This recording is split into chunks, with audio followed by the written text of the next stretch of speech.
মানবিক দৃষ্টি থেকে আমার চোখে দেখা সবচেয়ে সুন্দরতম একটা কাজ এটা ছিল। ঢাকা যাওয়ার পথে একটা লঞ্চে দুইটা বাচ্চা ছিল, বাচ্চা দুইটা মুন্সিগঞ্জ আসার আগেই অসুস্থ হয়ে যায়। পরে সেখান থেকে 999 ফোন দেওয়ার পরে ঢাকা থেকে সরাসরি কোর্টঘাট এসে লঞ্চে উঠে অক্সিজেন নিয়ে বাচ্চা দুইটার সেবা ও চিকিৎসা করার কথা বলে, তাদেরকে নিয়ে যাইতে বলে। স্পিড বোটে বাতাস লাগার কারণে তারা নিয়ে যায় নাই, কারণ বাচ্চাদের ছিল নিউমোনিয়া। তো দিন শেষে বলবো যে অনেক সুন্দর একটা কাজ দেখলাম চোখের সামনে। প্রশাসন এখনো অনেক ভালো কাজ করে বা ভালো দিক আছে তাদের মধ্যে। মনোমুগ্ধকর একটা দৃশ্য এটা।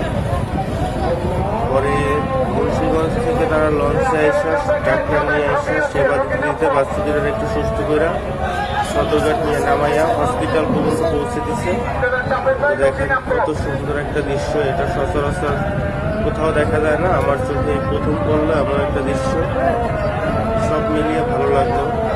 এমনই তো মানুষ আমরা চাই যে আমাদের পাশে এমন দাঁড়ায়।